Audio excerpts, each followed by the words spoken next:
सब करम भाई एक लौ तहीं पीर के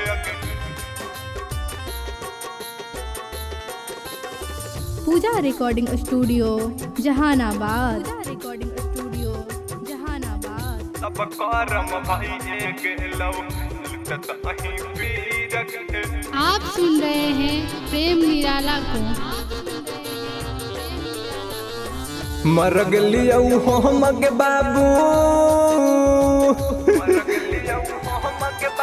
गे करे जा मरग लियऊ हम के बाबू फुटल तकदीर गे सब करम भइए गेलौ लुट दही पीर गे सब करम भइए गेलौ लुट दही पीर गे सब करम भइए गेलौ सब करम भाई एक लौ तहीं पीर के। पूजा रिकॉर्डिंग स्टूडियो जहानाबाद।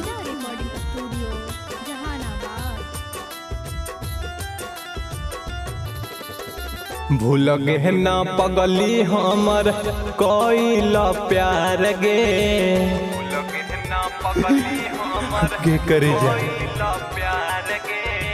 फोटवा पधरी हाँ पगली फुलवा के हार गे दवा पथरी हाँ पगली फुलवा के हार गे। भूल गे न पगली हमर बचपन के प्यार गे फोटवा पधरी हाँ सोना फुलवा के हार गे फुलवा के हार गे। अगे मिली हमारा खत्म कैल हमारा खत्म कैल गे करे जा अगे मिली हमारा खत्म कैल मरिए के तीर गे अगे सब करम भइए गेलौ लुट दही पीर गे अगे सब करम भइए गेलौ लुट दही पीर गे अगे सब करम भइए गेलौ सब करम भाई एक लौ तहीं पीर के। पूजा रिकॉर्डिंग स्टूडियो जहानाबाद।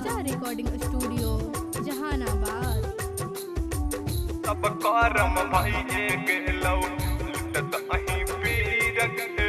आप सुन रहे हैं प्रेम निराला को।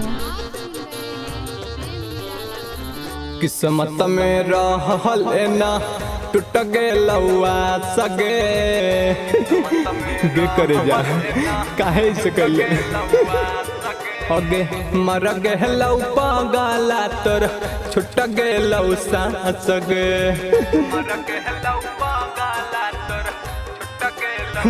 गे जान किस्मत में रहले ना टूट गेलो सांस गे मोहर गलियो पहगाला तोर छोड़ दिलियो आस गे अगे पहरे मनी रहलक गिरई गे करे जा पहरे मनी रहलक गिरई अखिया से नीर गे अगे सब करम भइए गेलौ लुट दही पीर गे अगे सब करम भइए गेलौ लुट दही पीर गे अगे सब करम भइए गेलौ। Mix by Puja Yadav.